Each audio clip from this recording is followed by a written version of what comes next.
Hello rock stars. तो एक breaking news है जो कि एनएमसी ने नीट 2024 के लिए अभी अभी किया है। और नीट 2024 में जैसा कि पहले से ही अनुमान लगाया जा रहा था कि पुराने एनसीईआरटी से सवाल बनेंगे या नए एनसीईआरटी से सवाल बनेंगे, तो ये जो कंफ्यूजन आपके बीच में था, और जैसा कि हम लोग विक्रांत बैच में अपने कर भी रहे थे कि हम नए एनसीईआरटी पैटर्न को फॉलो कर रहे थे, ये जो आपका कंफ्यूजन था, ये डिलेमा था, आज एनएमसी ने ब्रेक कर दिया है। इसे एनएमसी ने बता दिया है कि जो नीट 2024 का एग्जाम होगा उसमें जो सिलेबस आएगा वो नए एनसीईआरटी के हिसाब से होगा, नए एनसीईआरटी के पैटर्न से होगा। और इस अनाउंसमेंट में उन्होंने जो भी चैप्टर्स हैं फिजिक्स के, केमिस्ट्री के, बायोलॉजी के, उनमें तमाम नोटिस में बताया भी है कि कौन से चैप्टर से सवाल बनेंगे। तो इस बात से आप रिलैक्स हो जाइए। जैसा कि हम विक्रांत बैच में पढ़ रहे थे नए एनसीईआरटी के पैटर्न को फॉलो करके, या जो अभी टेस्ट सीरीज लॉन्च किया हम लोगों ने, उन सब में हमने ध्यान रखा था कि नए एनसीईआरटी के पैटर्न पे ही हम पढ़ाई करेंगे। क्यों? क्योंकि कुछ ऐसी अटकलें थी, कुछ लोगों का मानना था कि पुरानी से आएगा, कुछ लोगों का मानना था कि नए से आएगा। लेकिन अब एक खुलासा हो चुका है कि जो भी आपका नीट 2024 में एग्जामिनेशन होगा वो नए एनसीईआरटी के पैटर्न पे होगा। तो आइए हम देखते हैं कि बायोलॉजी में चेंजेस तो बहुत सारे हुए हैं। बायोलॉजी में आपके कौन कौन से पार्ट आने वाले हैं, तो एनएमसी का ये नोटिस है लेटेस्ट, जो कि आज ही रिलीज हुआ है, और इसके तहत काफी कुछ बातें क्लियर हो गई हैं। एज को लेके तमाम चीजों लेके क्लियर हो गया है। लेकिन अभी हम बात करेंगे किसके बारे में? सिलेबस के बारे में बात करेंगे। क्यों? क्योंकि एक प्राइम इंपॉर्टेंस है, क्योंकि आप सोचते हो, एग्जाम की तैयारी करते हो, तो कहीं ना कहीं आपका टारगेट होता है कि जहां से सवाल पूछा जाता है उसको हम पहले पढ़ लें, अपने आप को प्रिपेयर कर लें। तो यहाँ एनएमसी का पब्लिक नोटिस आपको दिख रहा होगा। अभी हम केवल आपको बायो का अपडेट देंगे कि बायो में कौन कौन से चैप्टर पूछे जाएंगे, या कौन से चैप्टर जो निकाल दिए गए पुरानी नई एनसीईआरटी से उनसे सवाल नहीं बनेंगे। एक तो एकदम क्लियर हो चुका है। तो हम जानेंगे कि कौन कौन से वो चैप्टर हैं जो हम इस बार नीट एग्जाम के लिए पढ़ेंगे और जहां से सवाल पूछे जाएंगे। तो चलिए हम देखते हैं इसके बारे में कि कौन कौन से चैप्टर हैं। आपको ज्यादा बेहतर तरीके से तो दिख रहा होगा। पहला चैप्टर जो है या यूनिट जो है जिसे कहते हैं diversity of living world. Living world की डाइवर्सिटी यानी लिविंग ऑर्गेनिज्म के बारे में या लिविंग जो चैप्टर है उससे आएगा। दूसरा स्ट्रक्चरल ऑर्गेनाइजेशन, जैसा कि आप पढ़ चुके हैं, ये सारे चैप्टर्स हम पढ़ भी चुके हैं ऑलरेडी। तो structural organisation of animals and plants के बारे में। फिर cell structure and its function, एक काफी इंपॉर्टेंट रहा है और हमेशा से इंपॉर्टेंट रहा है। अगर नीट के पॉइंट ऑफ व्यू से देखें तो cell structure and its function और सेल साइकिल से हमेशा ज्यादा से ज्यादा सवाल बने हैं।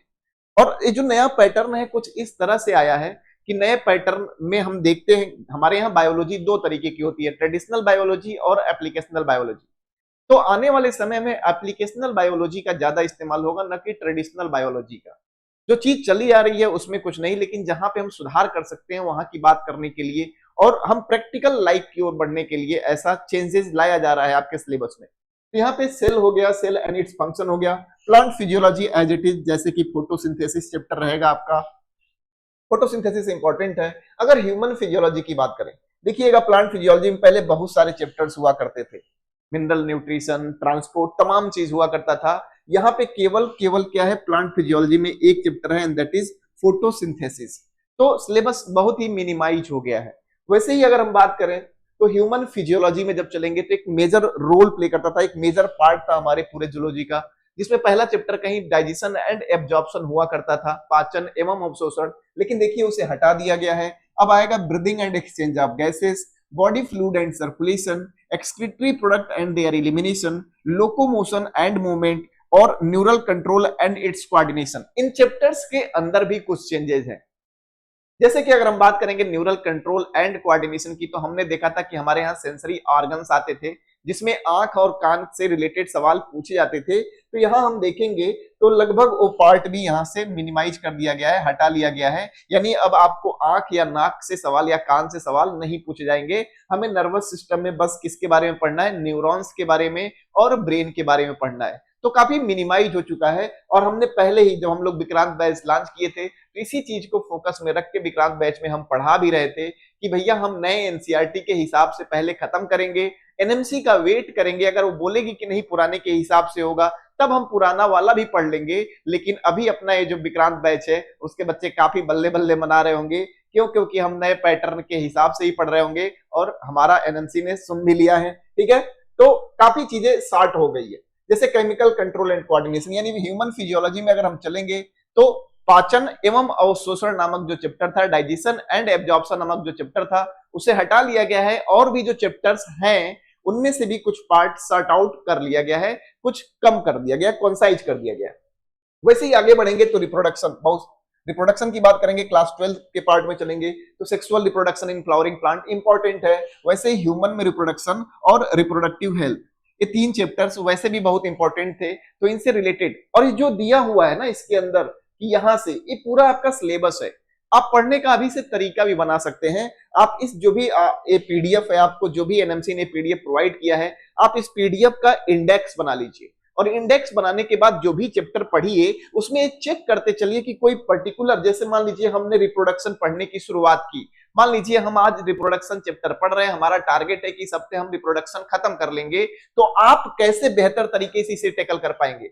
जो कि मैं शुरू से ही बोला करता था कि इंडेक्स बना के पढ़ना हमेशा फायदेमंद होता है। तो आप कैसे बना सकते हैं, जैसे मान लीजिए हमने पढ़ना है ह्यूमन रिप्रोडक्शन, तो हम करेंगे क्या, तो मेल और फीमेल रिप्रोडक्टिव सिस्टम हमने पढ़ा, microscopic anatomy of testis and ovary पढ़ते हैं, gametogenesis, spermatogenesis, oogenesis, menstrual cycle, fertilisation, embryo development up to blastocyst formation, implantation, pregnancy and placenta formation, elementary ideas के बारे में, नॉर्मल आइडियाज, पार्चुरेशन क्या होता है इसके बारे में, इनके बारे में भी एलिमेंट्री आइडियाज। कहने का मतलब यह है कि जब कोई भी चैप्टर आप पढ़ेंगे तो ये जो दिया हुआ है एनएमसी के द्वारा, जो इंडेक्स दिया हुआ है, आपका बहुत हेल्प करेगा जस्ट टू नो कि कहीं जो हमारा एनटीए ने बोला है कि मैं इस चैप्टर में यहां तक सवाल पूछूंगा, तो आपका वो माइक्रो लेवल पे भी वो बात छूटी नहीं होनी चाहिए। यानी यहां पे टेकल कई बार तो देखिएगा कि अगर ऐसे पढ़िएगा कि भैया चलिए हमें ह्यूमन रिप्रोडक्शन में इतना टॉपिक समझ लेना है, देखिएगा आपका कोर्स बहुत ही बेहतर तरीके से, और जो आप बोलते हैं ना कॉन्फिडेंस नहीं आ रहा है, कॉन्फिडेंस नहीं आ रहा है, कॉन्फिडेंस आने लगेगा अगर इस तरह से पढ़िएगा तो एकदम प्यार से समझिएगा। रिप्रोडक्टिव हेल्थ हो गया, अब रिप्रोडक्टिव हेल्थ के दौरान ये चैप्टर्स आएंगे। फिर हम चले आगे कि बायोलॉजी में और कौन से चैप्टर है भैया, तो हेरिडिटी एंड वेरिएशन जो कि एकदम ट्रेडिशनली हिट रहा है, मॉलिक्यूलर बेसिस ऑफ इनहेरिटेंस यानी जेनेटिक्स का पार्ट तो हमेशा से ही अच्छा रहा है। अगर हम देखें, अगर हम प्रीवियस से कंपेयर करें तो कहीं ना कहीं प्रीवियस ईयर में cell biology, cytology, biotechnology, genetics a favourite topics रहे हैं हमारे यहाँ एनटीए का या नीट का, जहां से ज्यादा सवाल बने हैं। इवोल्यूशन हो गया, ओरिजिन ऑफ लाइफ हो गया, जो कि है नए किताब में भी है और आपके सिलेबस में भी है। फिर बायोलॉजी इन ह्यूमन वेलफेयर में बात करेंगे तो 3 चैप्टर हुआ करता था, लेकिन यहाँ पे हेल्थ एंड डिजीज के बारे में पढ़ेंगे हम लोग केवल। जैसे हुआ करता था strategy enhancement of food resources या माइक्रोब्स पढ़ा करते थे, लेकिन यहाँ एक चैप्टर जो है मिनिमाइज कर 2 चैप्टर हटा लिया गया है। यहाँ पे केवल चैप्टर कौन सा है, health and disease, human health and disease के बारे में बात करेंगे, जहां कॉजिंग ह्यूमन हेल्थ जैसे malaria, filaria, Ascaris, typhoid, pneumonia यानी कॉमन ह्यूमन डिजीजेज, बहुत सारी चीजें यहां से मिनिमाइज कर ली गई हैं। सही है, ठीक है। तो 2 चैप्टर इस वाले पार्ट से कम हो गया है जो बायोलॉजी इन ह्यूमन वेलफेयर करके हुआ करता था। फिर आगे बढ़ेंगे तो जो सबसे हिट यूनिट है पूरे एनटीए का या पूरे बोले नीट का, जहां से सबसे ज्यादा सवाल बनते हैं, वो है बायोटेक्नोलॉजी एंड इट्स एप्लीकेशन। आपको पता ही होगा कि बायोटेक्नोलॉजी के 2 हिस्से हुआ करते हैं, एक तो प्रिंसिपल ऑफ बायोटेक्नोलॉजी और दूसरा एप्लीकेशन ऑफ बायोटेक्नोलॉजी। ये काफी हिट रहे और इनसे बेहतर सवाल पूछे गए, ठीक है। तो अगला देखें तो हमारे यहाँ इकोलॉजी एंड एनवायरनमेंट, जहां पे 3-4 चैप्टर हुआ करता था, जैसे पहला ऑर्गेनिज्म एंड पॉपुलेशन, दूसरा इकोसिस्टम और तीसरा बायोडाइवर्सिटी। यहाँ पे देखेंगे आप तो इन्वायरमेंटल इश्यूज जो हुआ करते थे, वो इन्वायरमेंटल इश्यूज नामक चैप्टर जो है वो हटा लिया गया है, ठीक है। तो हम जो भी टेस्ट अपना कर रहे हैं, जो भी टेस्ट हमने लॉन्च किया है या जो भी विक्रांत बैच हम पढ़ रहे हैं, वो हम विक्रांत बैच में पुराने पैटर्न के हिसाब से हमने बोला भी था कि नहीं पढ़ना है, नए पैटर्न के हिसाब से ही पढ़ेंगे। तो नए पैटर्न के हिसाब से ही चल रहा है, तो आपको खुशी होगी कि आपका सिलेबस बहुत जल्दी खत्म हो जाएगा। एक बात ध्यान रखिए कि इन चीजों में से भी सबसे इंपॉर्टेंट पार्ट को पहले पढ़ने की कोशिश जरूर करिएगा, ताकि ज्यादा से ज्यादा नंबर पहले इंश्योर हो सके। मैं प्रयास करूंगा कि जैसे बायोलॉजी का अपडेट आपके पास है कि कौन से चैप्टर आएंगे, कौन से चैप्टर नहीं आएंगे, वैसे केमिस्ट्री और फिजिक्स का भी डिटेल आपको मिल जाए। आप पढ़ते रहिए, मुस्कुराते रहिए। धन्यवाद, bye bye, tata, take care.